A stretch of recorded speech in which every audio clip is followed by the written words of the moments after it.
Okay. I'm not sure if I'm 100% live yet or not, but I'm just going to go for it. So, welcome. Good morning, everybody, to realvacantland.com and Luke Smith Live. We're going to talk about land this morning. If you have questions, comments, grievances, good stuff, bad stuff, throw it in the chat and I'll approach as much of it as I possibly can. I'm working on cleaning up a couple deeds. I've been working on some this weekend. I got some more today. Just random little transaction things I'm working on. Um, the topic for today, we're going to try what we did last week and see if we can get it a little more accurate. It was really fun last week. I had a half dozen people chiming in with different properties that they see on ruralvacantland.com. And they said, we think this is the most economic property. And I didn't define that super well last time. I said, let's find the most economic property. And a lot of people are saying the cheap one or the cheapest one. That might be the most economic one for them in their point of view. Um, Other people were saying expensive ones that are half the market, like a $30,000 property that could be $100,000 market or something like that. I'm just giving an example. That's not exactly what they said last week, but I mean, I think there's more money to be made in one of those deals, but you got to have more money to put up to go after it. So I think the eye's in the beholder, and you got to pitch a case like why is that the most economic property?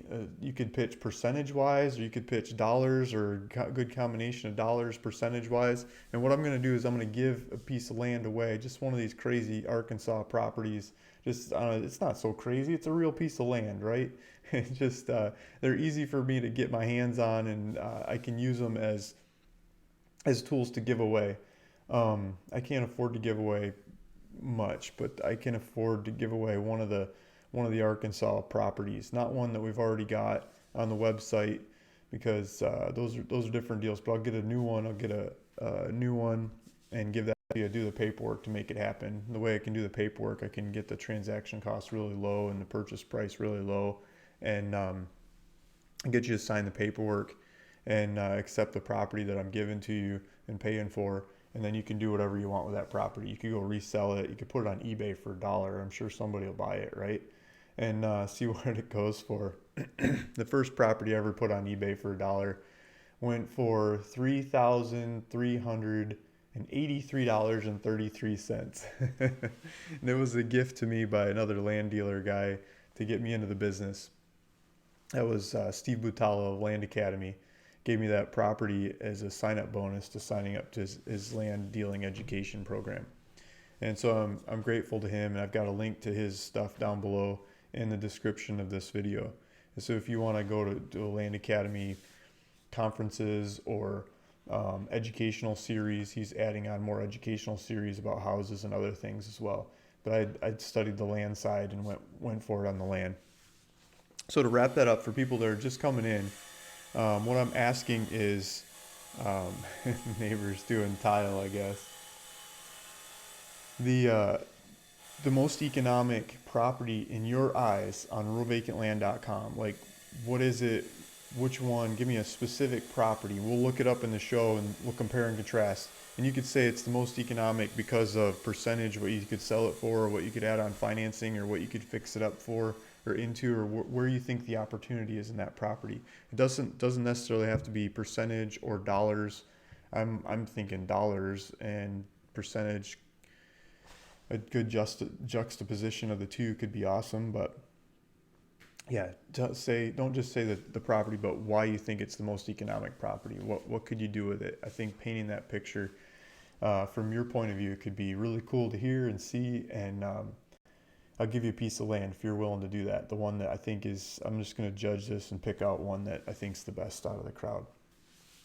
Last week, the guy that won just was really persistent about why that was a really good property. He had multiple points to hit on it. I think he had obviously been researching the property, not just for the show, but for other reasons. And I think he had family that lived in the area or something.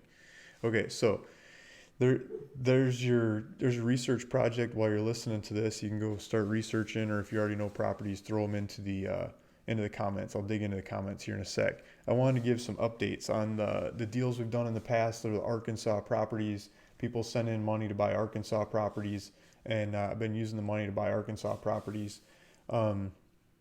I've been processing them as fast as I can go. I'm not like speed lightning here. I think it turned out to be a little bit bigger project than I thought, doing the paperwork and making them happen and then marketing them all to get them out there. But I'm going as fast as I can on processing those and making them happen. I think a lot of the rest of them, I'm going to have to, which I think might be the best deals out of all of them, is there's a lot of properties in Arkansas that aren't mapped. Like you can't just stick them in a database and see where they're at on the maps where we have good technology going on. When I first started buying Arkansas properties a couple years ago, there were no maps on the state website. Like you couldn't just click on them and see them on a map and see what size they were and where they were and stuff. You just got an APN and a county. And then I would go research from there and figure out which ones I wanted to buy. And I bought silly stuff like, oh, this one has 5 lots. That must be a bigger one. Let's buy that one. Like I didn't even know how much acreage it was and stuff. Um, just like reading the legal descriptions, just trying to figure it out. You know, but and it all turned out well over time. You know, eventually got more information on them. The databases got better. The information got more available. So I think it was arbitrage between old information and new information. And so now those databases are getting more maps and stuff, and people are pawing through them, and they're getting a little more picked over. But there's a lot of properties that don't show up on the maps. They're in the tax rolls, but they don't show up on the maps, on the main maps. And so I'm starting to get, go a little older school and get maps from the county, and the counties won't let you, they won't ship them to you or send them to you or whatever. You have to go in person.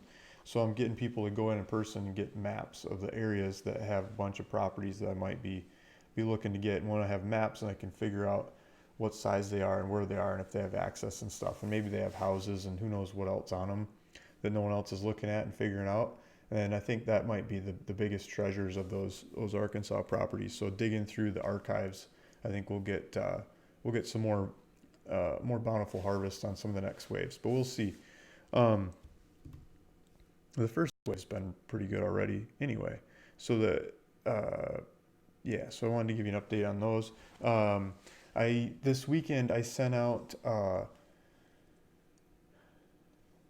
Well, you guys probably make fun of me, but I got mailers right here.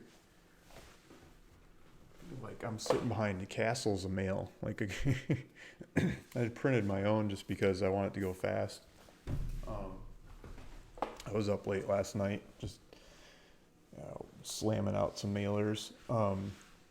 And that's for people that paid for mailers and people that I gave mailers away to in the past on the show. I'm way behind on that, guys. It's like the topic of the day is I'm behind on multiple fronts again. And, the people that send in money for the mailers, I went back and I looked at the history of how many offers I sent out in a year. And people sent me more money to do mailers than I had done in like any given year in the past. So it's like over a year's worth of mail. And I've sent a lot of it out. I'm sending more. I'm just going to keep sending more until I get there, right? And I got a new way, I think a new angle to send mail. And so I was testing it. And it's something I've really, really wanted to do for a long time is waterfront properties. And so I think I figured out how to get the data to dance to target like logical shaped waterfront properties that have access. And it is basically pulling up a lake and going around the lake and clicking on each one of them. And that looks logical sized, and you can see the little road there and stuff.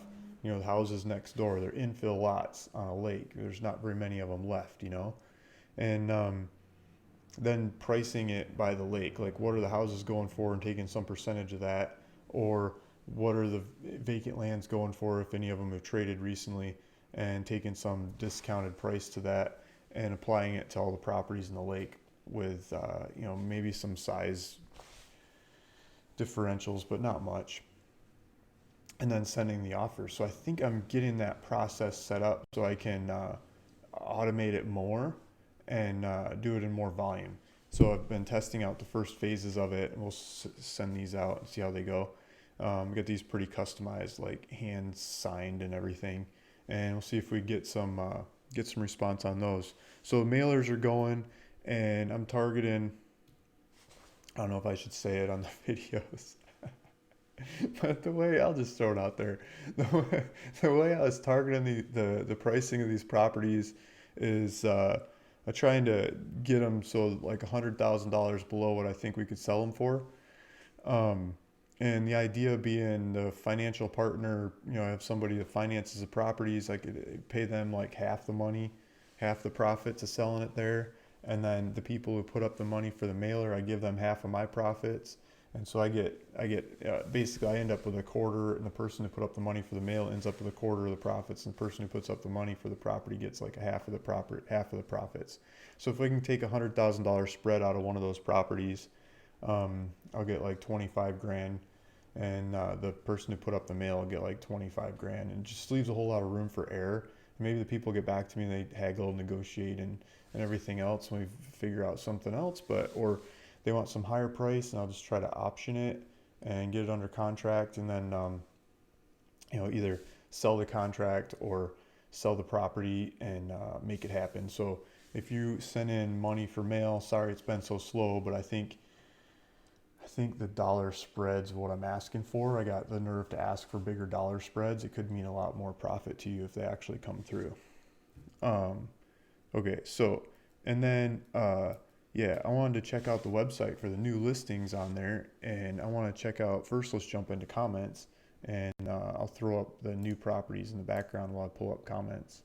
We'll see what's come up on the new stuff on the website. I didn't have the chance to check in. The kids are out of school today, and there's like just hard to get them out the door. Mr. Woolley says, good morning, Luke Smith. I am pleased to put aside everything I am doing right now to watch you. Top quality program, and happy Veterans Day to you and your viewers. Good deal. Thank you. Happy Veterans Day. I don't know if the Veterans Day spreads over to Nigeria or not, but thank you. Hello, hi, bunch of highs. Everyone's saying hi and good morning. Hello from 29 Palms. Hey, good morning. First time watching when it's actually live. Hey, everybody. Hey, Luke, and welcome all other land lovers. Hey, guys. Backwoods Bungalow, live and in color. Hey, Luke. Good morning, Luke. Good morning from Cereaville, Tennessee. Recent San Diego property near Lake Cuyamaca for $59. Great deal. 2 plots. Okay, Will Blast. So I think he's applying for the property of the day, right? So he's talking about Cuyamaca, Lake Cuyamaca, San Diego, $59. Let's pull that one up. So we got California, San Diego, for sale. Oh, I'm not on the, I thought I was on the, here we go. Throw it up on the website. San Diego, property near Lake Cuyamaca, $59. Yeah, I like that one. I got a couple different people say they're going to buy it. They're trying to figure out the financing, and they're, dancing back and forth, but not actually pulling the trigger. This one is, I like this area. I mean, it's a cute lake. You're up in a hill overlooking the lake. So here's the hill overlooking the lake, and this is the highway that goes between the hill and the lake. Here's a picture of looking up the hill. The property's on the hill, looking down at the lake. We'll see a lake eventually. This is some more pictures of the hill. So here's a lake off. You can't really see it over there. This is driving up the road to the property. Here's the lake kind of down at the bottom of the hill. You got to get up the hill to see the lake, but it's down at the bottom of the hill. You can see the lake. I mean, the lake view in San Diego County is kind of an oxymoron. San Diego's pretty dry of a county. There's a couple lakes, but not very many. And this is one of them. So if you want a lake view property, this is one of the few. This is from the roads up there. Here's a view through the trees of the lake from the property. There's some more trees and bushes. It's got markers on the property. Looks like a fire went through there a long time ago. There's a little bit of charred bush. Here's a view through the trees of the lake. It looks like you need to clip some branches to get a better view. Views out over the area and around the valley. There's my dog. There's some sign, property markers, and just pictures and trees and more pictures of the bush. It's got water. There's a newer driveway put in there. So there's a driveway going up to the property. There's a fire hydrants, and yeah, let's get this sucker up on a map. So it's 2 properties next to each other, and if you could figure out how to like share a septic system between 2 houses on 2 properties, that might be a good way to sell them as a double. or because you got to get septic and a house in here. So people are haggling on me when I try to sell them separate, and there's like, you need more room to get a septic in there, and then I'm gonna go for it, and I put them together, and then people start asking questions. So here's the property, here's the lake. So you're right up the hill here, looking down at the lake. The lake's got public access down here. There's a public boat dock with some boats you can rent and row around the lake. I think it's row only. I don't think it's motors.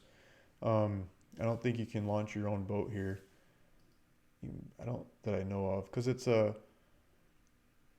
reservoir, right? So they're really protecting the quality of the water. Yeah, but there's a whole bunch of boats here. But there's a boat launch, so maybe I'm wrong. Maybe you can launch a boat here. I don't see any trucks and trailers, but um, so yeah, other properties in the area. I mean, when I was looking at this, they were like 90, 98, $99,000. I think some of them have come up cheaper since then, but that's what the ask was when I bought this one. And then I made a YouTube video about it, but it's just not coming live on there. Um, I'll just click around here while we're talking and make it happen. So I like that property. It's I'm gonna take notes, Will Blast. So he's in the lead right now because he's the first one. I put these videos on the website, and then they don't. I schedule them to come out, and then they don't come live because they're not like active on there. You just gotta update it sometimes. So now it should be live. Okay, so now the video. Well, of course it doesn't. I'll do it another time. I'll do it when I'm not on the show. Okay. Um, Yakima, Washington, 4-for-1 lot deal. Oh yeah, that one up there. I know what you're talking about. So let's pull that one up. Let me just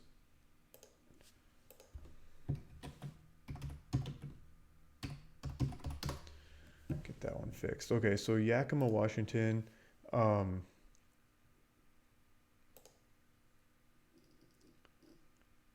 let's see. Yakima. There's Yakima County, Washington. So we got a couple properties in Yakima County. I'm gonna pull these up. So Yakima County is in southern-ish Washington.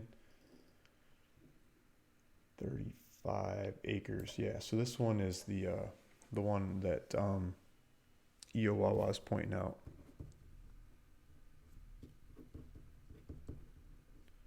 Is the most economic, and it's taking a while to load. I'm just trying to pull it up here. I'm taking notes. So asking $34,999, and we got 4 properties, 4 different size properties. I made a video about this one. That one doesn't seem to show up either. Let's see.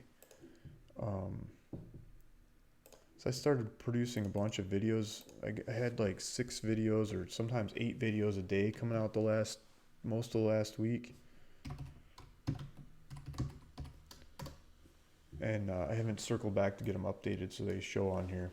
So here's 1, 2, 3, 4 properties. And I got drone shots of the land. So I had a picture of a person go over there and take drone shots. So you can go here and you can watch the drone videos flying up and around and through and over and everything else of the properties.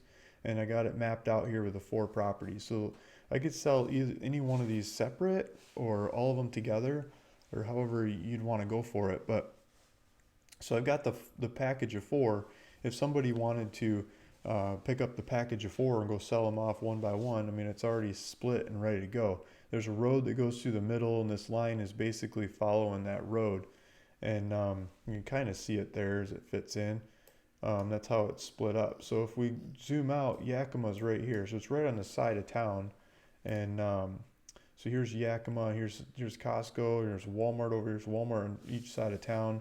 And all kinds of supplies and everything. So there's this hill that is running just north of town. And so you can see there's not a whole lot of development on this hill, and there's a whole lot of development down in the valley where it's flat and stuff. And so there's some more houses back here. There's some up here. This is getting towards the crest of the hill. This neighborhood has a I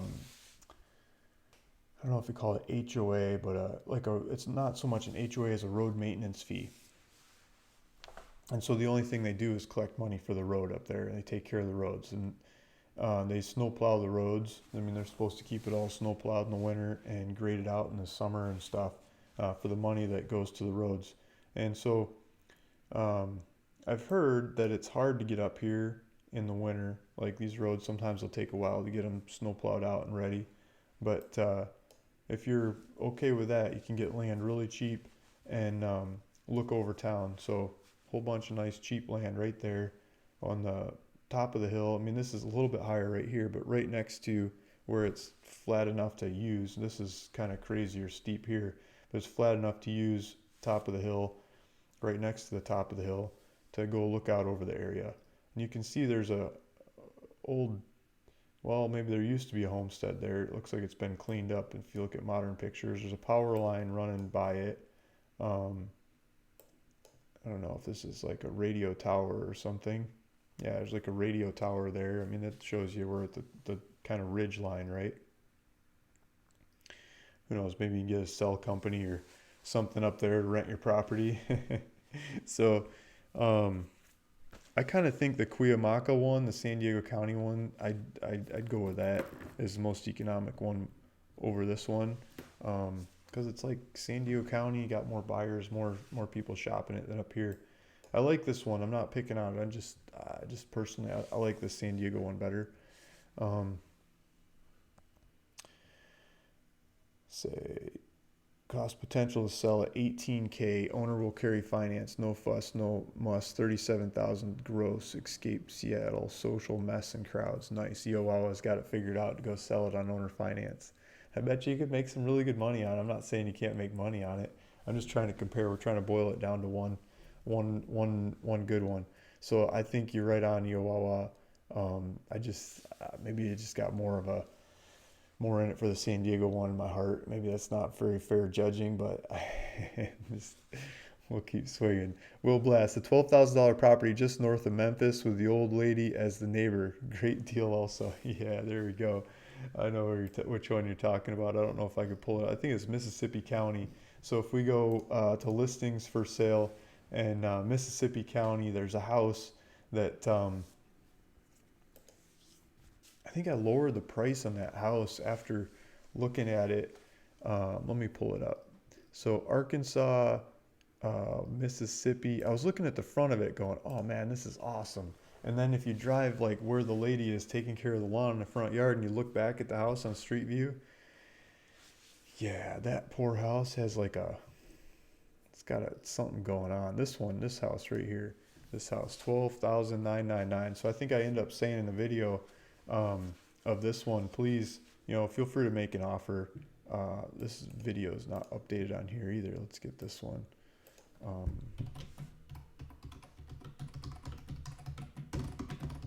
Get that one fixed.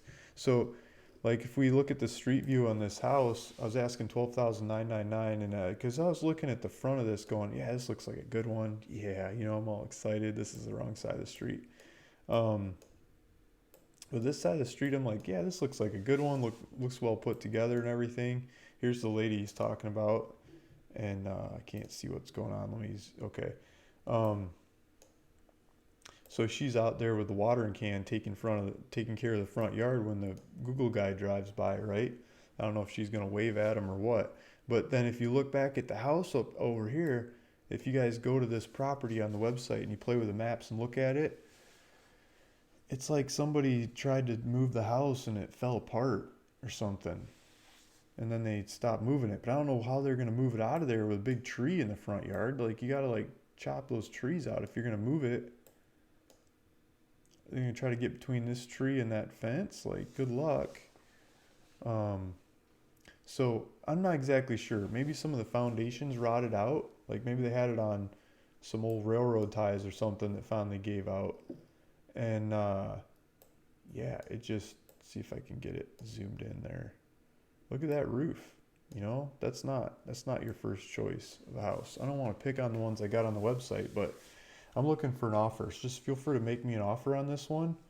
Make up a number that you think would be cool. And I'm not that I'm not that hard to negotiate with, right? Like, so just make an offer what you think what would be good on here, especially if you went to go look at it. And I think you're coming from like, you know what you have to deal with, and I'd be even more inclined to go with what you come up with. So make me an offer on this one. I'll probably lower the price somewhere along the way if no one makes me an offer. Um, so that could be good for the right person. I mean, get a jack under there and jack up the parts that fell down, and then you're probably gonna have to fix the floor, fix the walls, fix the roof, put it back together.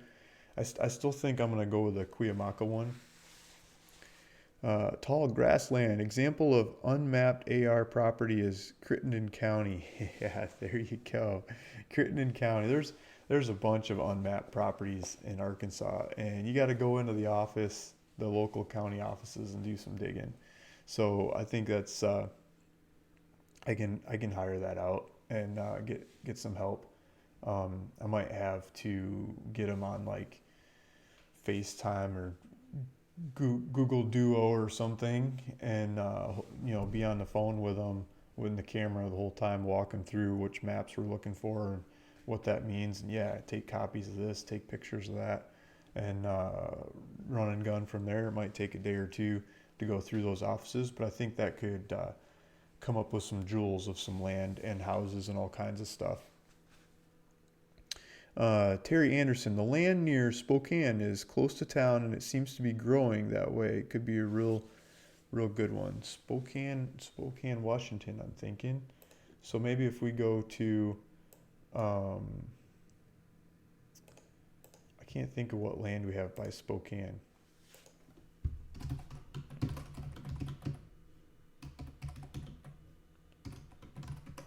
I can't spell. Spokane County? Spokane. Oh. Okay, so we're way out east. I should know where Spokane, Washington is, right? It's good. I've had a couple people ask for that and say that'd be a good spot. I've looked at the data and stuff too in the past. I remember doing that with one of the guys I would do mailers with, and his wife went to school there, and he was all about it. I don't know why we didn't go further with that. We had too many things in front of us to make it happen. We do have Spokane County on here, so let's see. Let's see what property you're talking about. This is from Terry Anderson, Spokane. I don't think we have any up. Maybe we used to have them. Let's see if they're sold. Max says, how do I get the land, Luke? I'm in Holland, Michigan. Yeah, so how do I get the land? So if you're buying land off of ruralvacantland.com, you can go on the website and just click on the one you want. Watch a video if I made a video about it, or if somebody else had posted on the website made a video about it. Look at the maps, look at the pictures. There's usually a buy it now button on there. You click on that and it'll ask you for a couple of things, like what title do you want the property in? It's the name you're going to own this property in. What address do you want the paperwork sent to, the deed later on in the future, the tax bills out in the future after it's recorded, you get the deed. What contact information, how do we get in contact with you? It basically asks those three things.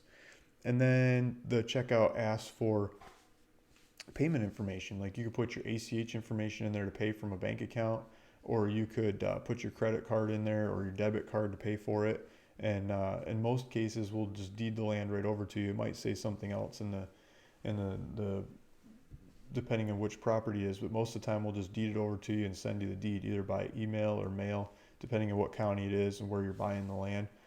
And yeah, that's how you get it. So if you're trying to buy land like me or like the other guys on the website, you could go watch like 100 different videos I've made over time, especially the live videos. I've done mailers, I've done all kinds of explanations, asking all kinds of questions. Just go dig into the history and find out a lot about buying land. If you want a more concise like recipe to go buy land, at rock bottom dollar price, I'd go to landacademy.com. Land Academy, those guys taught me how to buy land, and they'll show you how to send out mail and ask for the price that you think is fair to buy this land at. And people will get back to you, and they'll hoop and holler and yell and swear and everything else. And some of them say yes. And you get those properties and just keep doing that again and again and again. You just keep scooping up land. And then you can use it, or you could have fun with it, or you could sell it, or you could, do all kinds of things with the land. So whatever you're trying to do with the land, you could go marketing for more deals at better prices if you wanted, instead of just shopping the ones that people are marketing. So there's usually a different spread between the marketed and the unmarketed properties. So that's for Max. Tom's tips. Hey, Matt. Hey, Tom. Guys going back and forth. Let me see. I lost my spot. Morning, Adam Mixel says, morning, Luke. Morning, Adam. FJP Ranch. Hello, Luke. Are you familiar with lots in Northern California, California Pines? Yeah, California Pines. I have never had the nerve to buy California Pines properties. I mean, I look at the market, and I have what's called a broken neighborhood recollections from different properties I've bought in the past.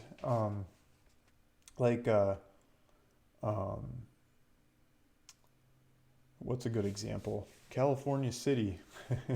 California City is a broken neighborhood. So if you go mail like every property in Kern County, California, for example, California City is going to blow up your phone. People are going to come knocking on your door and chasing you down, be like, buy it, buy it, buy it, buy it, buy it, buy it. And in lots of places, you send out offers and people yell at you for making the offer. In a broken neighborhood where people are having a hard time selling the properties for whatever reason it might be, California City, it's for lack of infrastructure and just little tiny lots in the middle of nasty, dry, boring desert. So you got multiple whammies going against them. But California Pines, it's just tough, It's so far north, it's hard to get people up there to go for it. And if people are going that far north, in my opinion, they might as well keep going and go up to Oregon and get out of a lot of the taxes and rules and regulations of California. And so you end up somewhere in between, like Siskiyou County, Lawson County, even Del Norte County. So you get up towards the north into California, look at the prices of what other people are trying to sell land for, and look at how long that stuff is on the market. It's on the market for a really long time, and they're at ever decreasing low prices by the time they ever do pull off a sale. It's just, it's not a market you want to go trade properties in my opinion. I mean, it's going to be an easy place to start if you don't have any confidence in buying land, because it's easy to buy this stuff, but it's very hard to sell it. It's very hard to get it put away. So I guess if you're buying it at the right price, I don't know, $100 a property or $500 a property or something, you're selling them for $2,000, it could start making sense. But I think there's properties in there that are for sale for like $1,500 and $1,000 and stuff that are good sized properties and just big trees on them, and scratch your head, why is it so beautiful and it's so cheap? It's just really, really hard to sell. The market's flooded in that stuff. So as a land dealer, I would avoid that neighborhood.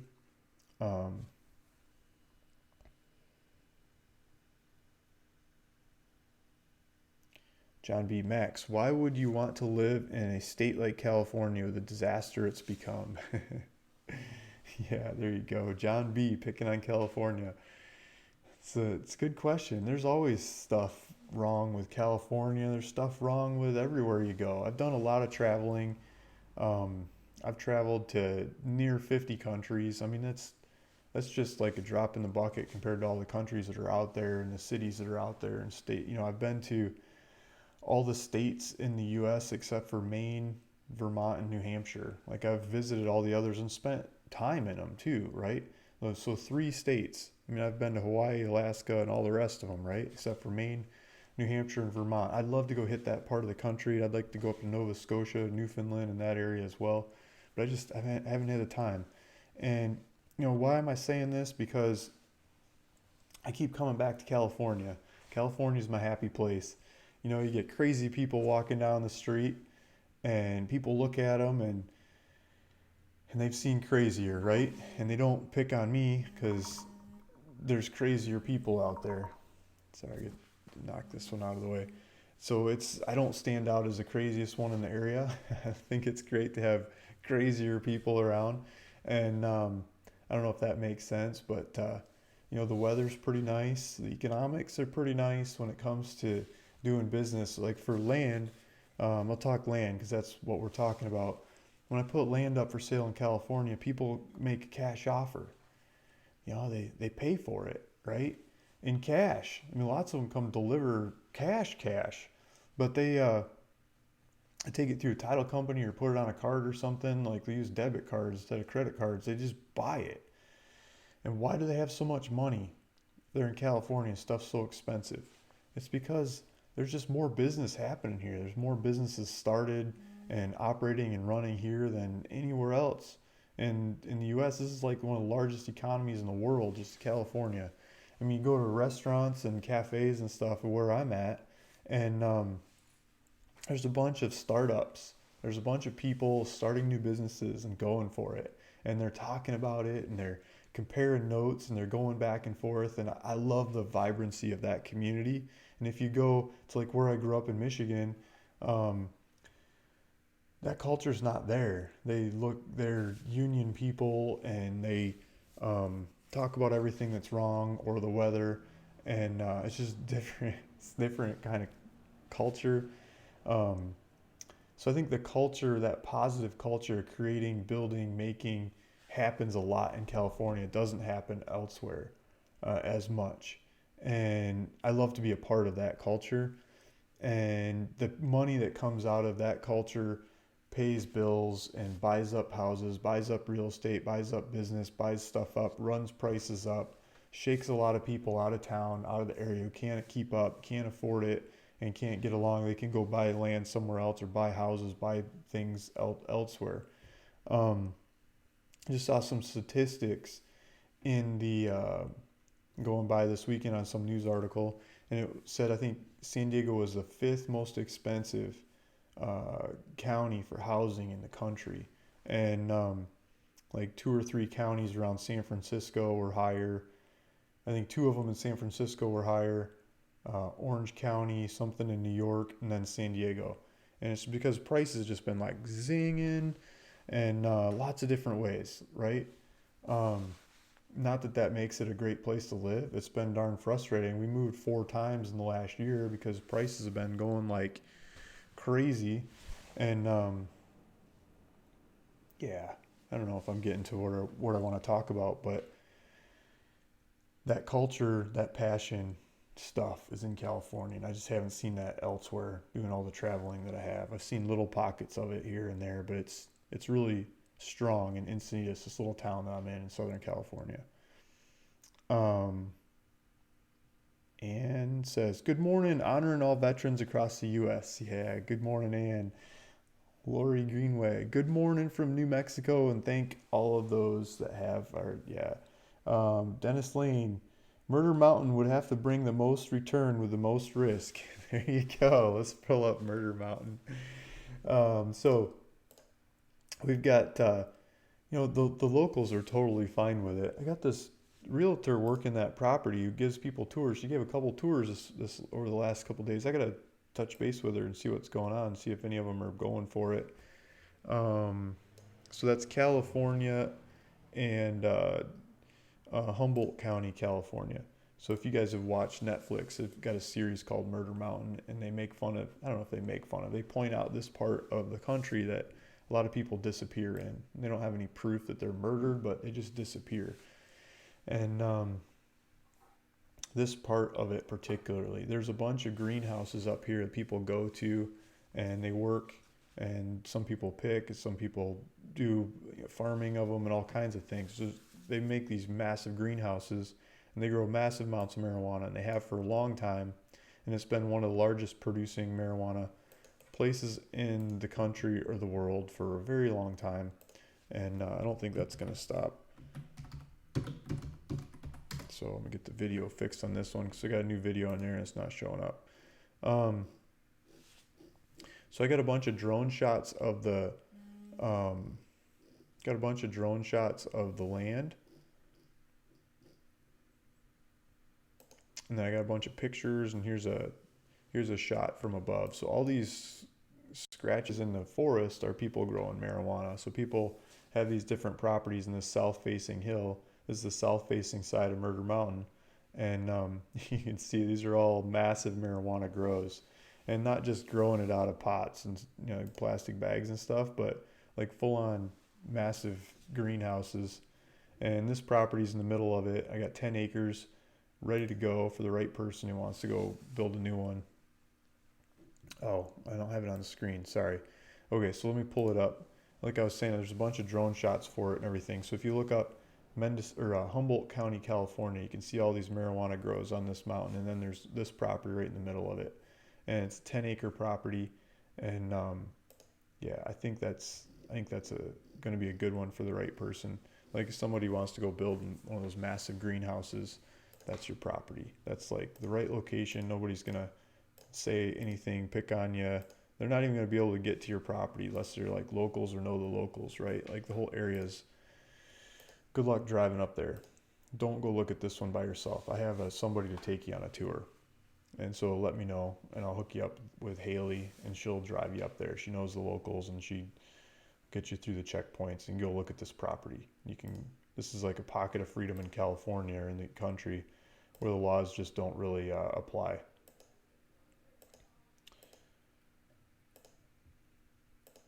So there's the property. I'll keep going down the list. Obviously, Luke, I am biased about the properties listed, but I would say the Palmer Mountain property, due to the views and the price per acre being in the San Diego area, hands down. How can you beat it? Yeah, there we go. So Jeff is biased on this one because he paid for the mailer, and I hope it's okay to say that, Jeff. So Jeff's involved in this property. He's going to get a cut of the profit of it. But I really like this property that he's talking about. So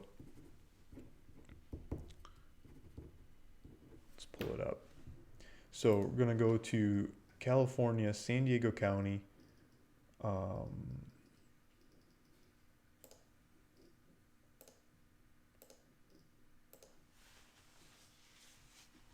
And pull this up. So this is a cabin. I bought this property. We mailed out cash offers, and the guy got back to me, and it's like, where'd the cabin go? Here's the cabin. The guy got back to me and he said he'd take a little bit higher price than I'd offered him. And I looked at it. I was like, there's a cabin on there. I drove over and looked at it. Sure enough, there's a building, and it's got like ocean views, and it's just a nice looking one. And the video needs to be updated on this one too.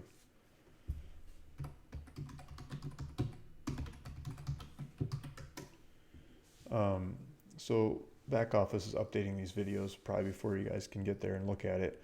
So $76,000.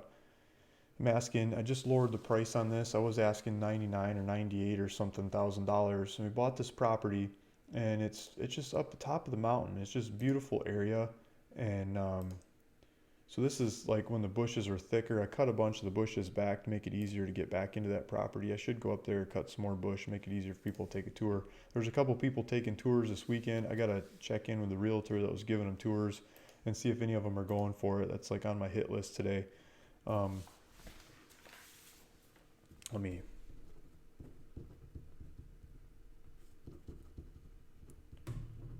Sorry, I'm writing that down. So I'll do that today. And then, so here's the street coming up to the property, and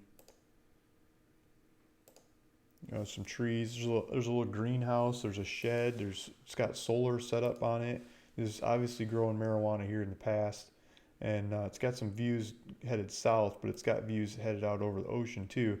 And I don't know why I don't have those pictures on here coming up very well, but they'll come up eventually. There's a whole bunch of pictures. You guys can go to the website and look up San Diego County and the $76,000 property. Here's a view. So if you took out some of these trees or knocked out some branches and stuff, you don't even have to. You can see the ocean out there. On a clear day, you can see the ocean and the islands, and just see all over the area. There's an overlook just down the hill from this property for the public to look at, or to go look at the ocean, look at the mountain, look at the islands, and look at the coastline and everything from up here. And this is higher up with a better lookout than that overview. So here's the hill. The house is up here on the hill, You just take out some trees and you're gonna have one heck of a view. This is the bathroom at the overlook, and on the view from the overlook, but doesn't seem to be getting there. Just got a bunch of random pictures on the property. So the neighboring house just sold for $300,000 like a week ago. They just cleaned up a bunch of the bush and got that thing up for sale. And so it's a nicer house than this cabin, but $300,000 across the street, and I'm asking $76,000 for this ugly cabin over here. So that, I'll show you a picture of the cabin if we ever get there. It's different views. Here's a view from the overlook. Here's a view. There's a sign that shows you the ocean out here and all the different mountains and peaks down to Mexico. From Mexico to way out into the ocean from here. I'll call some of these people back. I thought I had that turned off.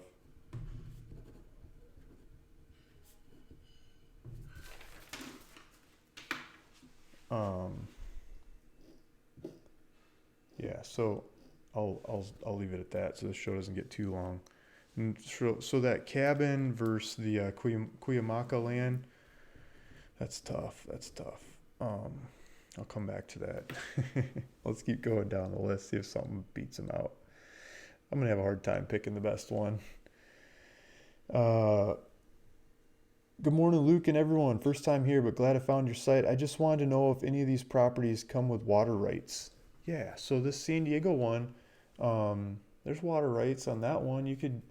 As far as I know, you could drill a well there and go get water. The county wants you to have 200 foot between your septic system and your well. And this property is a 200 foot by 200 foot property. So you'd have to go like corner to corner on the property to make it work. And then I think you're going to have to study where the neighbors' septic systems are to get away from their septic systems too and figure it out from there. But there's a water line in the street, and they don't say that there's enough capacity to hook up to this property, but maybe someday in the future they come around. But for now, it's like rainwater catchment or water delivery just down the street, not very far down the street. There's free water for the community. There's a springs that a lot of people like to go fill up water there. It's not a very fast flowing way to fill up large quantities of water to refill your tanks, but you could do like the 5-gallon tanks pretty easy off of there for drinking water. And then you could get the larger quantities of water, like for shower and stuff, delivered. You just have a water truck come deliver, and they just pull the tank out or pull the hose out of the truck and fill up your tank. So you could do that at that one. So yeah, it's very property specific about the water rights. Andrew W. My vote is development land in Arizona, $300,000 for 35 acres. Add $100,000 in for roads, surveys, sell 17 2-acre lots for $60,000 each, net $650,000. There we go. Andrew W. I think yeah. So the one he's talking about is in Yavapai, and I got a soft spot in my heart for this one. I think this one trumps the two San Diego properties. So let's pull this sucker up, and it's going to go Arizona, Yavapai. I should spend more time working on this property and get this one out there to the right people to go develop this sucker. So we're asking $297,000, basically $300,000. It's a little over 33, almost 34 acres. And it's on top of this mountain with really big trees. And so there's a lot of big trees up here. Gotta fix the video on this one too.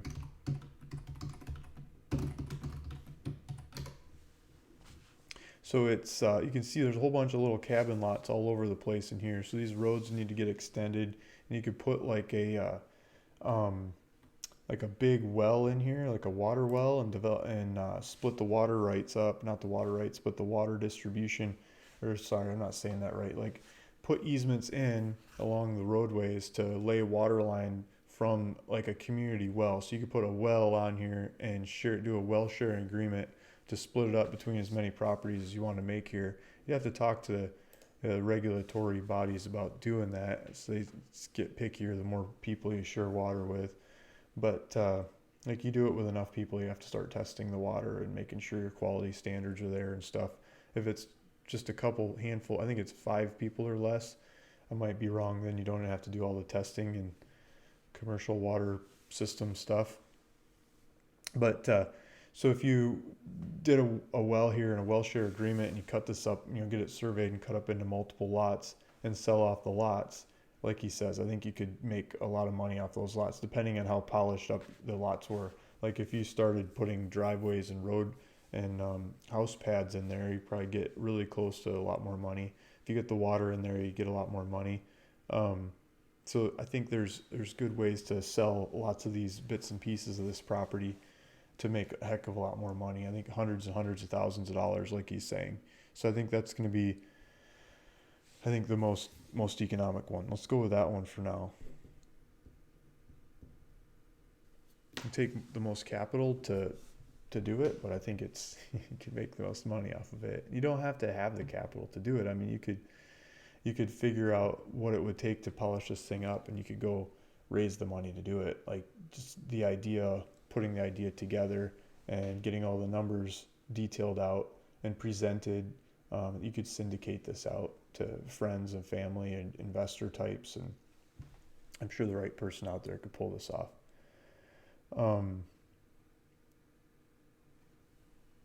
Max says, first time watcher, coworker showed me your channel. What do I do to get on this land game? Yeah, so thanks, Max. Thanks for chiming in. Thanks for watching. And anyone else here that's new and just coming into the show. It looks like we got 63 people watching right now, and I think that's really cool. I can't imagine seeing a room of like 60 some people and talking to you guys, but using technology, it works pretty well. We can all come together at the same time. So Max is asking, what can you do to get in on the free land? So I give these properties away. They're just basic properties, but they're land you could use, and it's always Arkansas land because that's what I can afford, right? I can't afford these, I can't afford giving away something like this. So what I'm asking is to go on ruralvacantland.com and find some property that you think is the most economic for you, for what you think. Like pitch your case. Like Andrew just said, he likes that property because he thinks you can split this thing up and sell the pieces, and you can put in some roads, put in some water, put in some infrastructure, and sell the pieces for a lot more money than you buy the whole thing for. And I think his case is spot on, and there's a lot of money to be made off this property if it's done right. The right person gets a hold of it and goes for it. So I think somebody's going to end up taking off that property, being really happy, and they're going to be able to sell lots that are, the biggest trees in Arizona, between Phoenix and Prescott, like money on either side of the property. People want to go up into the mountains and get out of the hot heat of the summer. They can go up here. If they want a winter kind of place to escape to, they can do that too. So I think that could be pretty cool.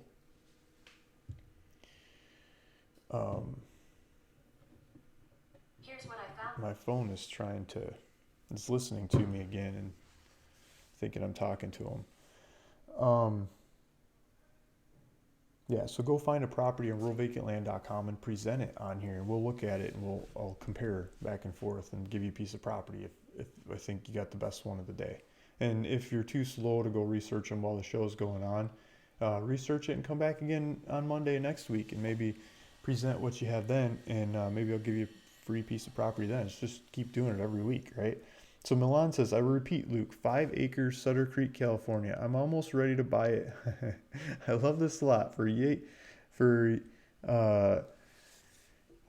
I think he means yuppies from San Francisco Bay Area. Perfect spot as an investment, hobby, farm, family. Yeah, I know the property he's talking about. So this one is close to money. The guy before was asking, why do you look at California properties? Why do you buy stuff in California? California has a ton of people, a ton of money, and a ton of land. There's a ton of business to be done in California.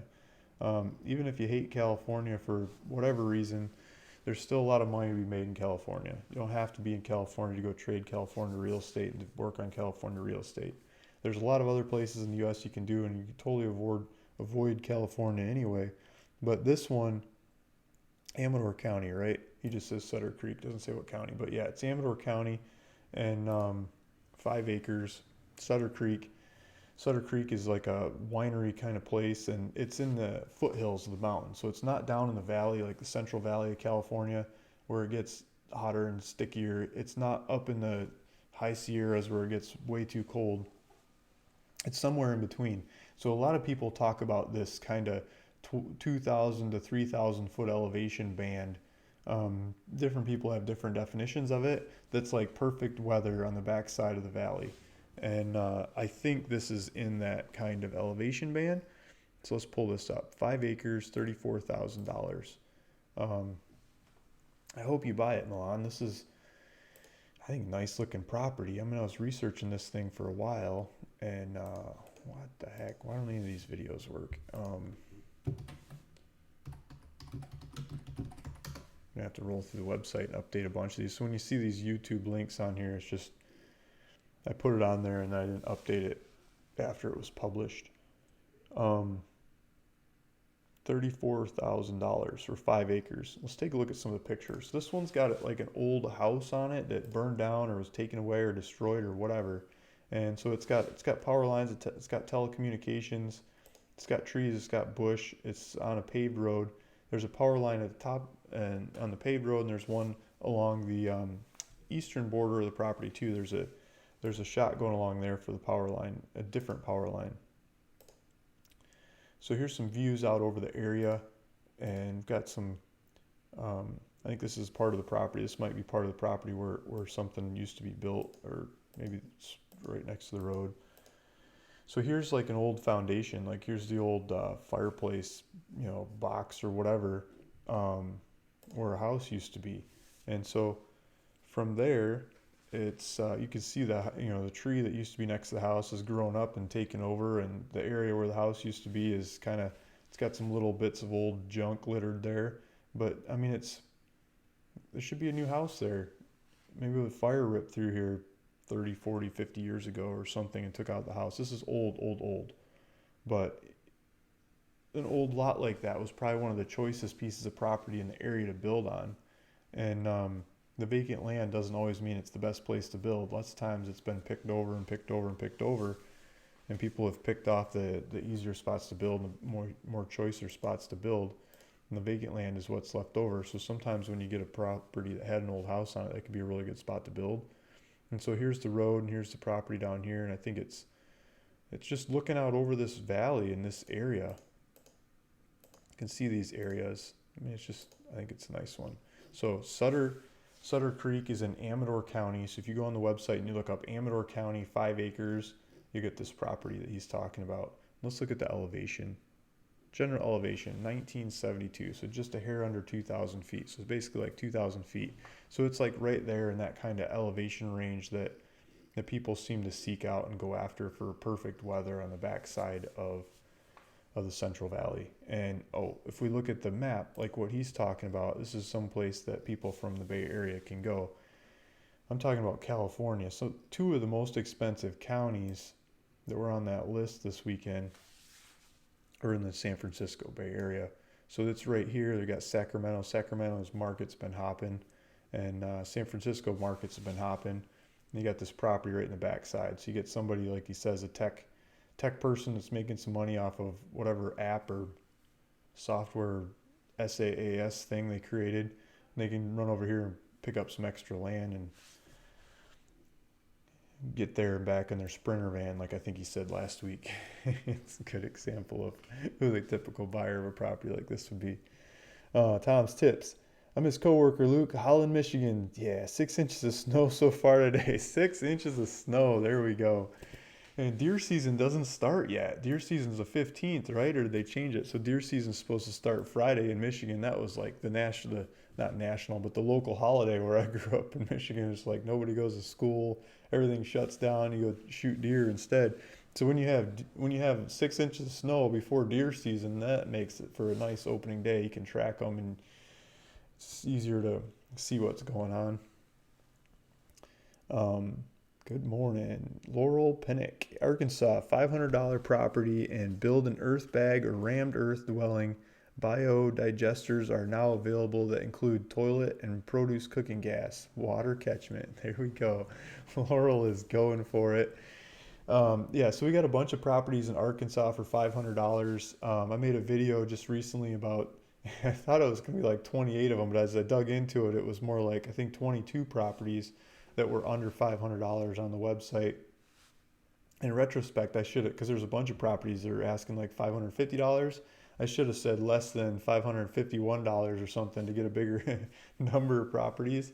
But so the problem with what you're saying, Laurel, and a lot of these Arkansas properties are in well, a lot of the new ones aren't, but a lot of the old ones I've had are in neighborhoods. So make sure you stay out of the neighborhoods because a lot of the neighborhoods want you to have stick-built homes. So that would pickle your idea of the rammed earth dwelling. Um, but I'm not sure if you can do rammed earth and earth bag in outside the neighborhoods in a lot of those Arkansas ones. I doubt anyone would say anything if you went to like Union County and you're outside of El Dorado, or Chicot County and you're outside of well, Chicot County basically anywhere. Mississippi County if you're outside of the towns. You could probably those counties you could probably go for it. Probably others as well. Um, yeah, the Arkansas allows composting toilets, but they want a plan for you to. They want you to hand in a plan of what you're gonna do with the gray water, like stuff coming out of your sink and stuff like that. That's not going into your composting toilet. Excuse me, there's the yawn, right? I was up late last night working on mailers.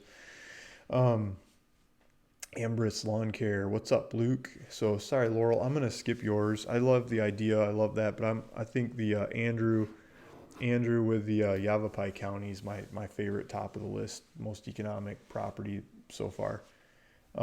Milan, what's $35,000 for high earner in stressful corporate environment? Owning land extends your life. That's the true investment. Exactly right. Give them a hope and outlet and something to work on. And where did I lost my comments. Okay, so Milan says next, just the warm feeling that you have it and you enjoy it occasionally will add years to your life. If you live in money, rotten San Francisco Bay stressful area, you need a place to escape, to heal.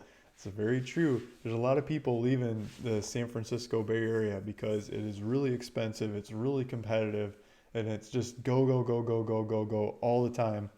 And they get burned out and they want to walk away. And it's one of the beautiful things about technology is it should happen from anywhere.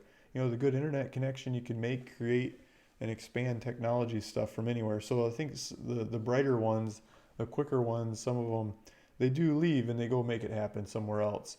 Um, and maybe not full time, but something that's within range so they can still go back to town and have meetings and stuff like that. So a property like your 5 acres you keep talking about, I think would be really good for them. It's a lot easier to bite off $35,000 than it is the $300,000 property. I think you make a really good case for that one.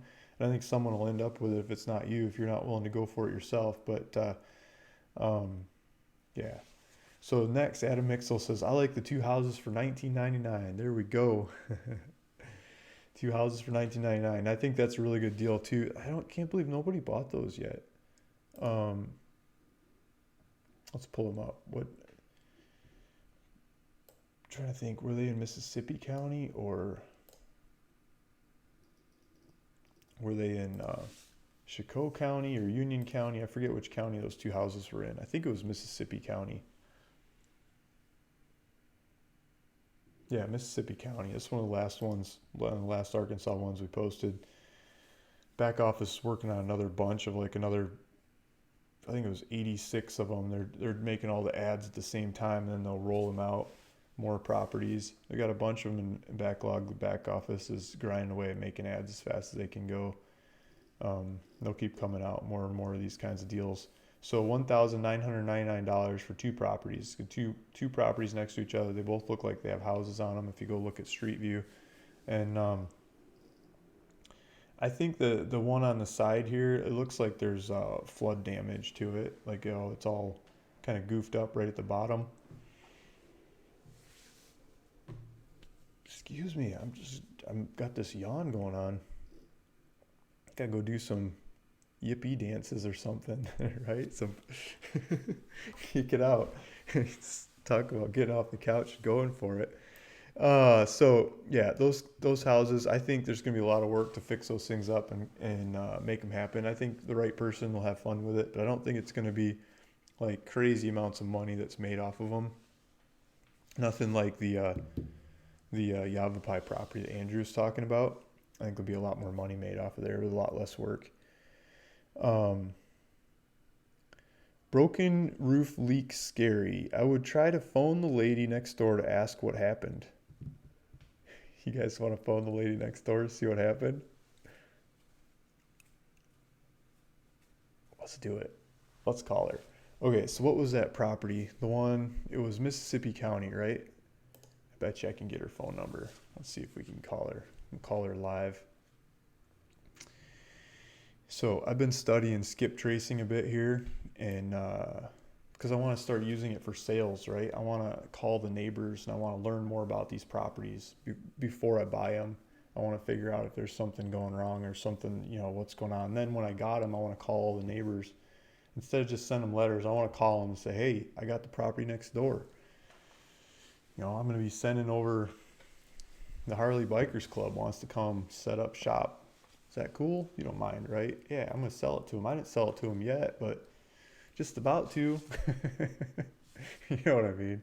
Let's see what we can get out of calling some of these people. Okay, so let's find the address on this. Let's find the one next door and see if we can call that lady. Are you the lady with the watering can on Google Earth? This will be great. Okay, so I think she'll answer the phone if I can even get her phone number.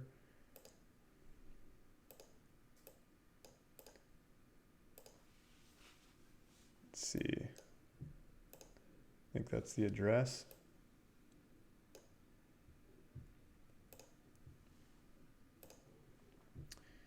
So let's get her address. Let's get her phone number. Let's move over to Google Maps. Got to watch out when I say Google, so my phone's going to turn on.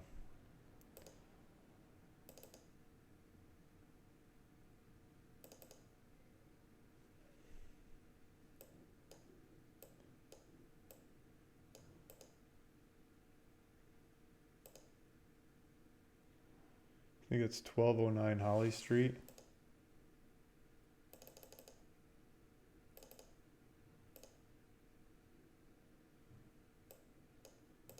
So that's 1200, 1204. I think it's 1209, 1209 Holly Street.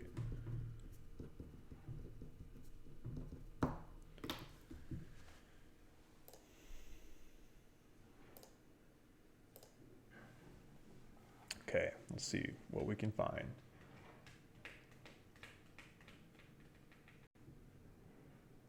Let's pull up, I'm going to pull up Agent Pro 24/7. I'm going to look her up in a couple different ones. I'm going to pull up Parcel Fact, Agent Pro 24/7. I think I'm going to get an APN number out of here. I'll throw it into Parcel Fact. And we'll pull up the data on them. Let's see if we get a name. We'll do the name and address on REI skip search and see if we can get her her phone number.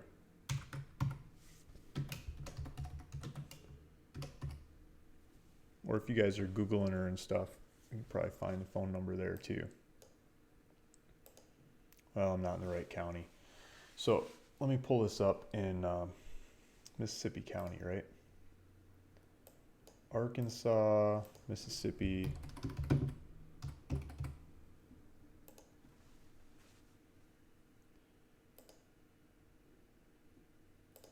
Oh, come on. Let's just do the whole street and then we'll click on her.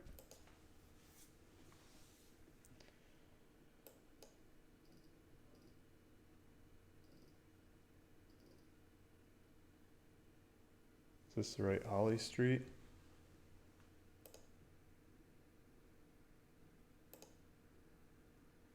Joe LLY Street,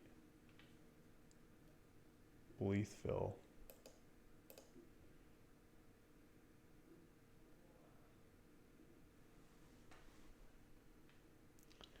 So here's a Holly Street. This isn't Bleethville. Where's Bleethville?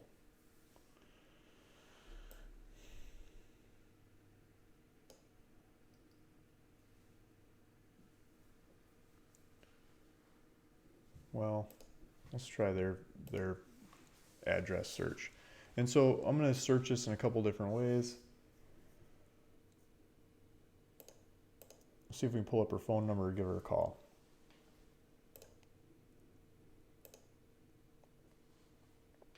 "1209 Holly Street." Like,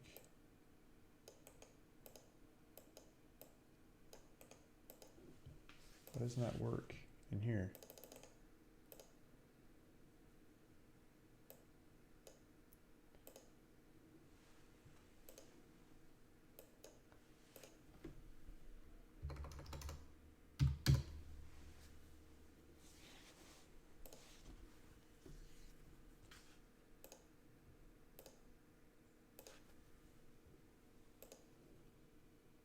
Here we go. This looks like the right street. So I think there's multiple Holly Streets.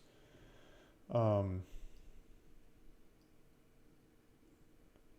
we're on Holly, and let's see where the cross section is. North Davidson Street. I'm looking, I got this upside down. Okay, so Holly, Davidson, 3 over from Davidson. Madison, Davidson, 3 over. Okay, so here it is.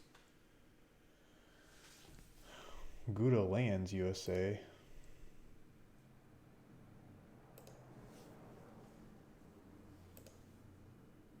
Gouda Lands.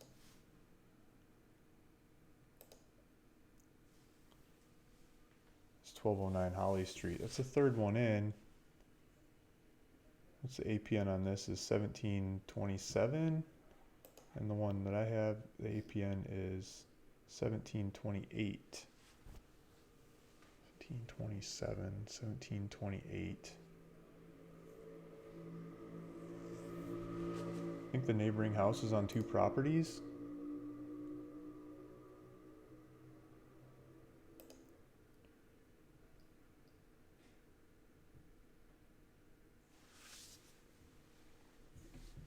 Let's look it up another way. Let's put the APN in.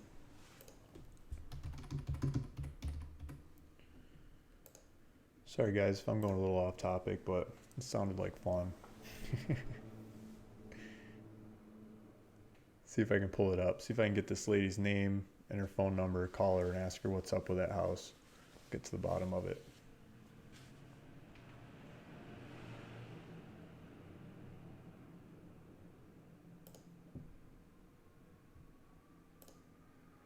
So this is going to be your house. It's owned by Gouda Lands, USA.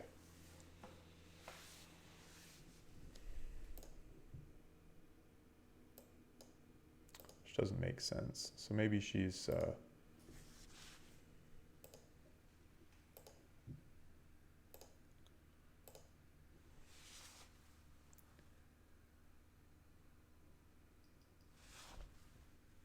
see when they bought this.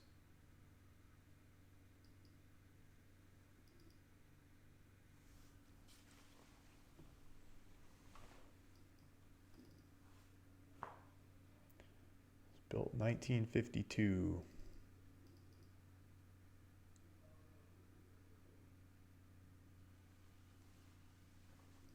I don't know. It's just weird. I mean, Gouda Lands USA does not sound like that lady.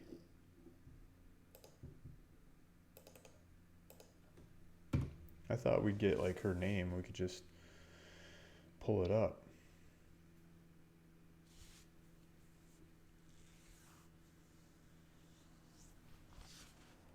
Gouda Lands USA is stuff that the I've seen them in the tax rolls of Arkansas. Like they haven't been paying their taxes. Like here's another one.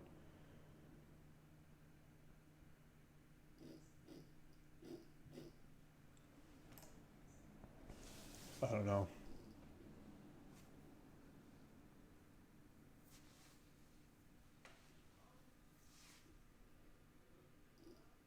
Well, maybe it's not going to work. So I thought I could get her name. I mean, we could stick the address in there and see if we get anything. 1209 Holly Street.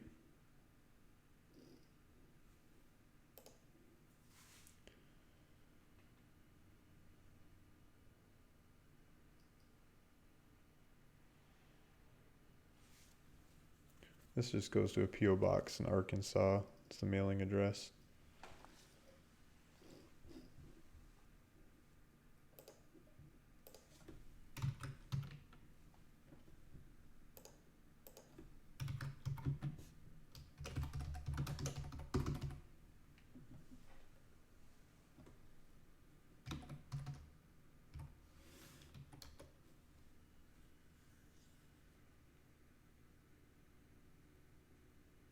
Yeah, it doesn't. I don't think they find it. Okay, well, don't have to pay for it. So let's go back to topic. Sorry, guys, it's not working. I thought I could look up the neighbor in short order and call her and be kind of entertaining to see what she says about the house. I thought I was just going to do it live on here. If you want me to call some neighbors on some other properties and get more information, let me know. I'll try to look up some different ones. Adam Mixel, I like the 2019. Okay. Arkansas properties sell and buy. Yeah. Broken roof looks scary. I would try to phone the lady next door to ask what happened. Yeah. So I was just trying. I can't find her name and number. Um, I think it's owned by some land company. We could try to find the land company, call them, and figure it out. But I think it's going to be too much for this live show. Jimmy Ross, Luke, think he wants to know the game rules. Exactly. You only mentioned at the beginning. So the game rules, go find the most economic property on ruralvacantland.com. Most economic in your eyes, like percentage wise or money wise or personal growth impact, kill your mortgage, kill your rent, change your life. I mean, it could be one of these $500 properties and you buy the thing for $500 and you sell it for $100 a month, and that $100 a month kills your phone bill, um, and starts you into the game of buying assets instead of liabilities. Like changing your personal well-being. It's not about just that one transaction, but that first transaction is the hardest of the hard one to get over and to pull off. And what you learn by pulling off that first transaction is that you can do it again and again and again. And the more of them you do, the easier it becomes and the more financially free you become.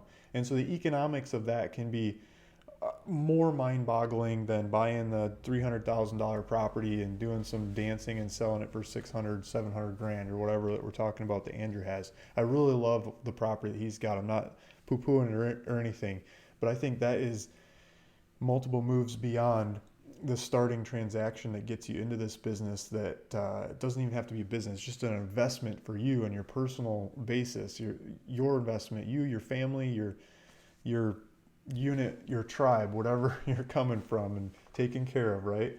Like you got to make that happen. You got to clean up your personal finances and make those things, make that rock solid before you can go take on a vacant property and build on it, before you can move forward in your life in lots of ways. So these properties are tools that you can use to do that. And I think the financial impact from that could be more powerful than just the money out of any of these deals too. So you got to pitch why you think one of these properties is that one for you, or that deal that's going to change everything, that's going to make the most impact.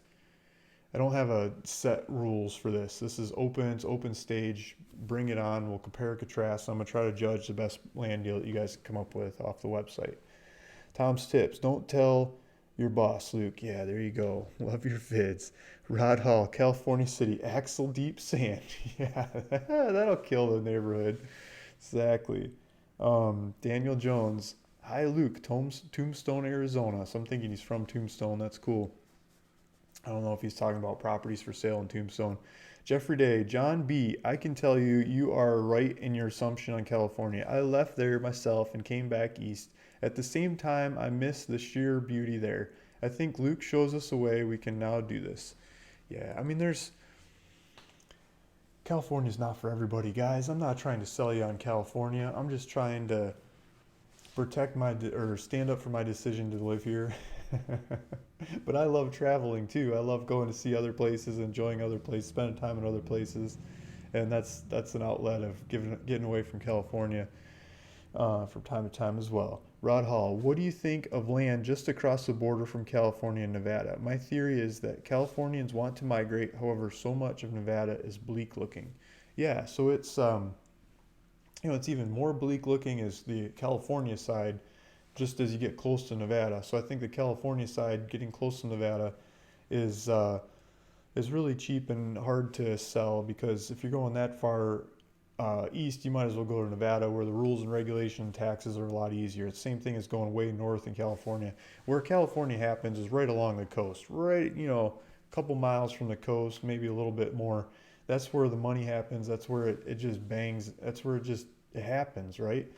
Um, it all piles up on the coast. So a lot of the rest of that's kind of whatever. But the Nevada stuff, if you try to do southern Nevada, it gets really hard because a lot of it's government property. It's just a lot of government property there by the coast. Um, or sorry, a lot of government property as you get close to Las Vegas. You got Las Vegas kind of area, and then there's a bunch of government before you get a long ways from Vegas to make it easier. And it's hard to get people to commute long ways from Vegas and some of those properties. I haven't figured out a good place in southern Nevada to really go after. A lot as you get further out from Nevada, it's just really, or further out from Las Vegas, it's a lot of really similar looking, boring land that's hard to distinguish and get a good spread on. I don't know if I'm saying this right, but I'm sure you can do deals there. Um, Hello, very true. Okay. Hi, what do you got in Colorado? So, Colorado, I don't have anything personally in Colorado, but I've got partners on the website that have a bunch of Colorado properties. So let's take a look at, I've got the map search pulled up. Let me kill some of these websites. So the map search, we'll pull this sucker up behind me and we'll zoom into the properties. So you can do this anytime you want. Go to ruralvacantland.com. And go to the map search. There's a link up at the top of the page for the map search. And if you zoom in on Colorado, you can see the different properties you have in Colorado. The red ones are sold. The green ones are still up for sale. And let's see what, we got a grouping over here. These are sold. And if we go down to central southern Colorado, we get a lot of them. So here's some mountains, and there's a smattering of them all over the place here to look at. I don't even know where to start. There's so many of them in the south. So as we go north, Colorado City, we used to have a bunch of them. It looks like we still got some in Colorado City area.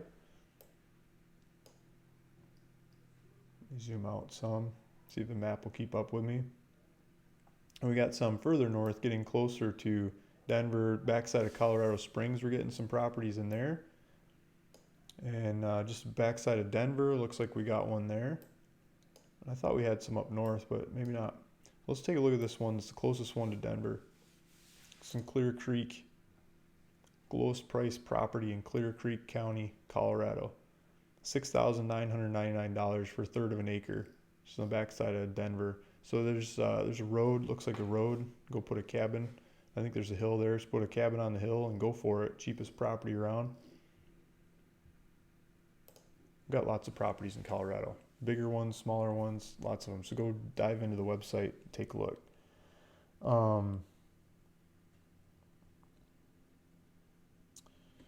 Rod Hall says, I love California. I live here. Stats show of baby boomers, 37% say they are getting out, business leaving and not moving in. Yeah, so I think there's a lot of people leaving California, and I think there's a lot of people moving in too. And I don't think people talk about the people moving in as much. But I mean, I meet people that just moved in all the time, and they come in for jobs. They come in for business because it pays more than wherever they're coming from. And it's a happy way of life. I mean, there's a lot of social benefits. There's a lot of parks. Like San Diego is under a park building extravaganza right now. They're working on parks all over the place. That's one of the major local government pushes is parks. And I don't know. I feel like I'm throwing mud at a wall. I don't care if you guys agree with me or not about California. I like California. and different parts of California, but I don't think I'll live here my whole life. I don't think I'll spend 365 days a year here. I like to go to lots of different places all the time. The next trip that we have coming up, we're going to Shanghai for about a week. And then, I mean, you want to talk about regulations and stuff. I mean, my phone is a Google stuff. I can't use my phone there because it's all Google everything. They make all kinds of regulations, but Shanghai is hopping. The place is booming in lots of different ways. There's a lot of beautiful stuff going on in Shanghai. I don't want to live there, but it's really fun to visit and see. And then we're going to go down to Bali, meet a bunch of family. We got family coming in from South Africa, from Europe, from Asia, and us from North America, and we're going to meet up in Bali and have a good time, right? And so have Christmas there. We're going to do Christmas there. And I think Gillian and the back office, a couple of back office girls are going to come in and visit as well and hope to do some videos, meet up, talk about business and stuff there as well. I mean, I like those kinds of trips. They got internet. We can use the internet from there, keep doing land deals. Rod Hall says, still, Luke, you make a good case. Your experience shows there is a good compromise, good land away from cities. Yeah, we'll blast. Yeah, California land is the greatest commodity. Good morning, all. Hello, guys. Newfoundland, Maine, Nova Scotia, most beautiful land, and people feel like family even when you don't know everyone. Bangor, Maine. Yeah, I'd like to see that part of the world too. M. How to Shell. I like $29.99 for 5 acres in Spotsylvania, Virginia. $6,000 per acre, a good deal for Virginia. So we got Virginia for. Let's check out this Virginia property. I'm not sure if I'm familiar with this one. So M. How to Shell said we got Virginia property, and someone just asked me about Virginia. I'm like, we don't have anything in Virginia, but we do. I'm guessing this is. I'm drawing a blank right now. Oh, this is Stefan's property. That's not who I was thinking. So Stefan's got this one in Virginia. 5 acres.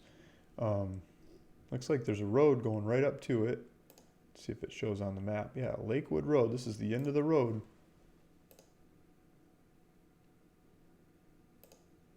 Looks like it's in the woods. You think there's street view on it?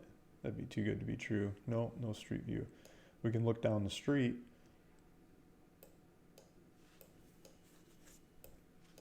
It's maybe a dirt street. It's like a power line. It's for sale signs. So there's there's a street headed out to the property.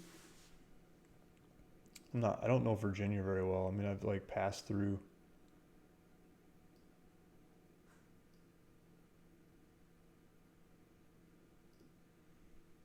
So I'm trying to figure out what we're near.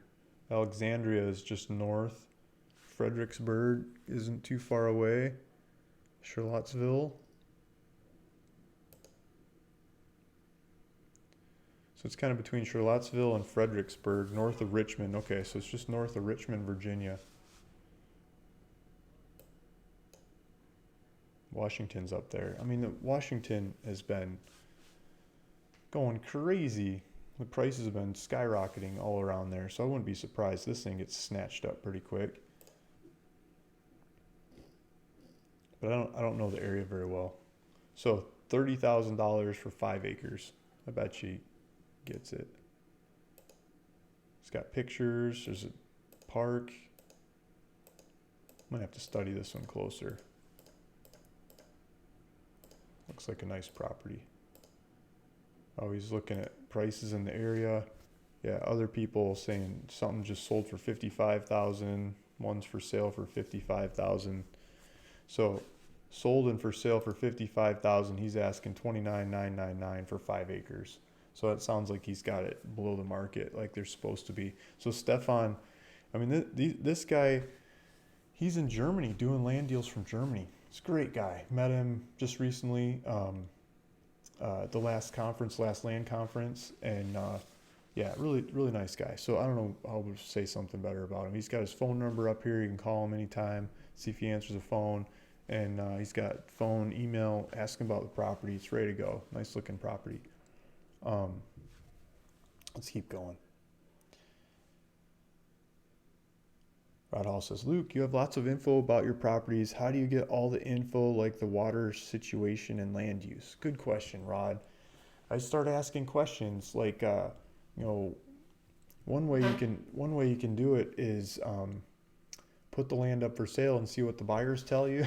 I mean, that's yeah, kind of do that in some of these neighborhoods, and I get information out of that. Other ways is call other people that have land for sale in the area and ask them what's going on with that neighborhood in that area and that whatever's happening there.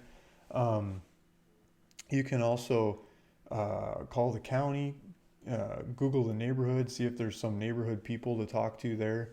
I mean, I've called the local liquor store, I've called the local barber shop, I've called the local food and grain store, feed and grain stores about different things like accessing different parts of the county and how do you get through those gates. And I mean, just pick up the phone and start calling people, start calling and asking questions. And lots of the rural land is a very small network of, my sister knows somebody or someone knows somebody, or whoever you pick up the phone and talk to around there knows somebody who knows somebody, right? You just get passed on down the chain. I mean, I call the sheriff sometimes, ask them questions. You just call around town and see who's willing to talk, right? Hi from Missouri.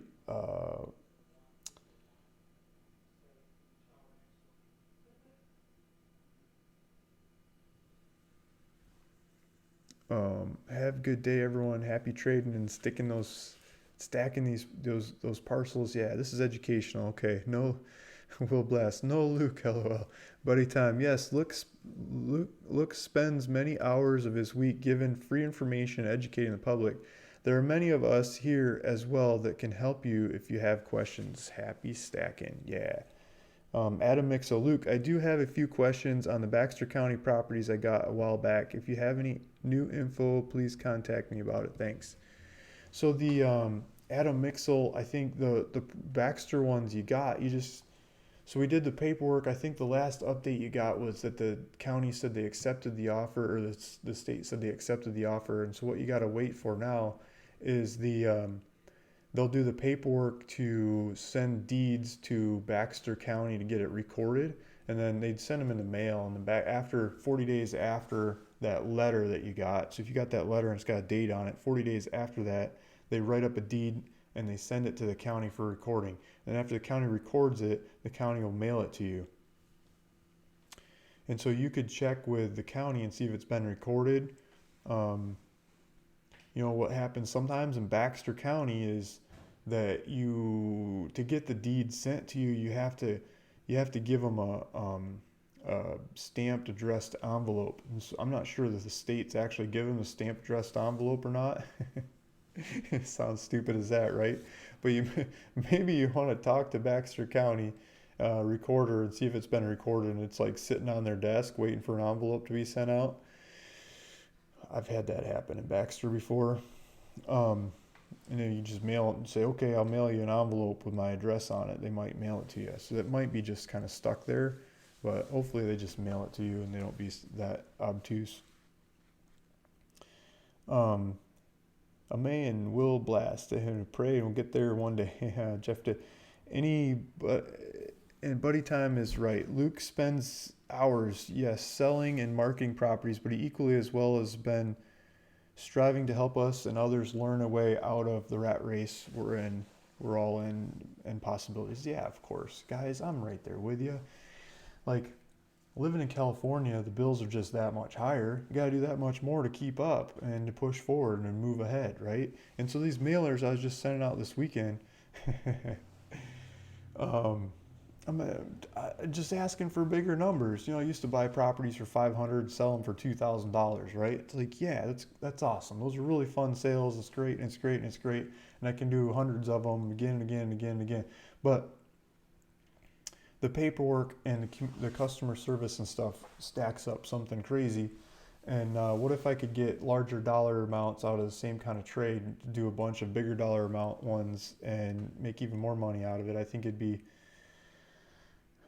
even a more noble cause for my family and for my well-being and my ability to run this YouTube channel and stuff. Like if I could pull off some of these bigger ones, what I would like to do is I would like to up my game on social media and do more social media and more more giving back, more helping. So I think I could use those bigger dollar deals to help even more and end up doing even more deals.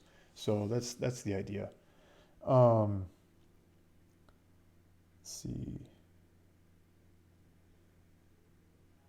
Dankware administrator. It's a great property for a steal of a price, 7,999, and still can afford camper and a little extra to fix up the property. Would be a fun place to build a playhouse for the boys. Yeah. So 7,999. I'm not sure which property he's talking about, but yeah, that's you just start the dreams. What you could do in one of these properties, right? Yasser says, I have two great lots in Hartselle County, only 2 hours from Denver. So Yasser's got properties in Hartselle County. We just had that map pulled up. Where is it? So somebody was asking about Colorado, and Yasser's chiming back in about the Colorado ones.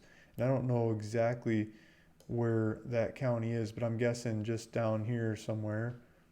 Maybe it's these two properties.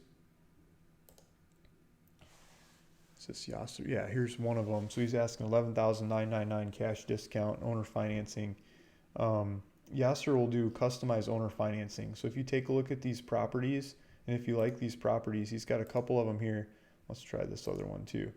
So 4.5 acres down, he'll do $500 down on this one is what he's saying. So if you call him, he's got his phone number, contact information, and these are in Park County. Which county did he say? Hartselle County. So he's got Park County and Hartselle County. Yasser's got multiple properties in Colorado. He'll do customized owner financing. So you can call him and say, I've got this much a month and will you work with me? He'll probably work with you to get you the property that you want. Yasser says, you love Shanghai. I went to China for 2 weeks a couple of years ago. Amazing. Yeah, I know, right? This time, I've been to Shanghai before. Last time I got my passport expired I don't know, within a year or something, right? And so I had to get the visa, and they would only give me the visa, like a one-time visa, because my passport expired so near out into the future. My wife's we're on like the same schedule, within 6 months of each other or something. So hers did too. So usually you pay once for the Chinese visa, and it's good for 10 years. But because of the time limits of how long our passports had on there, we could only get it for a one-time visit. And I paid, it was almost $1,000, like $998 or something for the two kids, my wife and I, to get the visa to get into China. And it just frustrates me. We should have done something like update the passports and then get the visas, but it was kind of a tighter schedule. Then we'd had the visa, we could come and go for the next 10 years without paying for the visa again. Then when we got to Shanghai, I was reading the paperwork, and it said there's a 6-day visa waiver program if you stay within the Shanghai canton or that area. And so you can come in and stay for 6 days if you got like a plane ticket or something to get out of there. And so we got tickets in and out, so we could do it coming and going. We could do that multiple times. Like 6 days is enough. So we're just going to be there like 5 days and just skip through without getting the stupid visa. Because the visa it's a lot of paperwork and more than just the money. It was just a pain to get their visa. You have to like ship off your passports, and they put it in there and ship them back. So we're going to try that this time. Pass through. Anthony Leadon says, do you have any land in northern or central Nevada? Northern or central Nevada? Of course we have land. Northern or central. Northern for sure. Central, I don't know. Let's pull it up. So here, northern Nevada. So we've got Route 80 goes through, and we've got some starting down here, and well, that's on the other side. That's the California side. So they start here by Lovelock, and then we got some up by Winnemucca, and then we've got some by, I think these are all sold. Yeah. We've got some by Elko, not the front side of town. Those are all sold, but the back side of town. So we've got some over here, and then we've got some, one up here. And then as you get out towards this valley, Montero, we got a couple over here. We used to have a lot more of them, but we've got, I think, just a couple of lots over here. So northern Nevada, go take a look at northern Nevada. Go to the map search. There's a map search in the link below in the description of this video. If you're watching the recorded version, you're watching the live version, it's down there as well. But go to ruralvacantland.com, pull up the map search, and go click on the green ones. Just start clicking around and reading about them. You can click on the red ones and see what's sold too if you want to compare and contrast. Um, do you accept PayPal for payments? No, PayPal does not is not okay with real estate, so don't take PayPal. Ringo Starr, I know many people that are moving out of California, but most of them are seniors and need to stretch money in Arizona. Even Toyota moved out of LA and to Plano, Texas. Yeah, so lots of stuff is moving in, moving out, which is, I think it's a great spot to start a business because of the access to all kinds of tools and employees and like-minded people around you to encourage you and push it forward and let that sucker grow. But then eventually it's like, hey, we could do this from anywhere. We could do it from Thailand or something, right? And you skip town and say, see ya, I don't want to pay your taxes anymore. I think that happens a lot in California. And that's healthy. I think that's good. That's keep them in check, right? Um, okay, so let's see. When is the next land conference? I think they're going to do another one in October of the fall. Land Academy is going to do another one in October. I think I might be catching up with the comments. Hi Luke from the UK, got it. Okay, I'm Howdy Shell. Let's see if we can get some of these published. Some of these are getting held back. Okay. So I think I'm catching up, guys. This has been a pretty long call, pushing 2 hours. So I think I'm gonna. So far, I'm going with Andrew. I think let's just call it. Let's say Andrew's got it. I think Andrew struck a chord as one of my favorite properties on the website. I mean, the Cuyamaca one was awesome with Will. The Yakima property with Iowawa, the property at the top of the hill that Jeff was talking about in San Diego County is really nice too. I like all those properties. But I think the one that Andrew's talking about in Yavapai County has the most money to be made. And it's going to take somebody that knows how to develop a property. They put in some roads, put in some water, and sell off a whole bunch of lots to people that want to have cabin lots on top of the mountain, the biggest trees in Arizona, in between two nice economic centers of Phoenix and Prescott, Arizona. And I think somebody will figure that out eventually and take off with that property. So Andrew, I'd like to give you the free property for today. Andrew W. I will. You've won stuff before. But if you would email Gilian, Gilian, at ruralvacantland.com.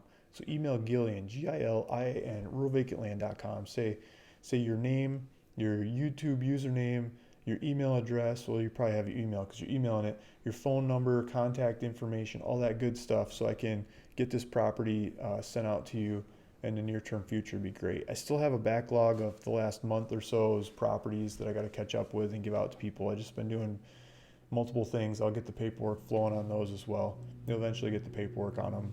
And yeah, thank you guys. Thanks everybody. Thanks for chiming in. Thanks for watching this little show. Thanks for participating. We're comparing and contrasting properties like crazy. I was hoping I'd have some time to jump into the newest properties listed on the website. I'll try to make some videos about some of the newer properties that are listed on the website to show them off so you can keep up with all the properties. Maybe I can just see like how many there are right now. Would be kind of nice so I get a gauge. But feel free to hang up and drop off. I gave away the properties and I'm going to hang up here pretty soon. But we got 38. Man, it's been going up. So 370 something properties on the website right now. So that's a lot of properties. Yeah, it's a lot of land. That's a lot of videos. And we passed 9,000 this last week. 9,000 subscribers on YouTube. So thank you guys. If you're watching the recorded version of this, please hit subscribe. And YouTube will serve up more videos like this to you in the future, and a bunch of little videos about different properties that we have and the like. Thank you. Thanks everybody. See you in the next one.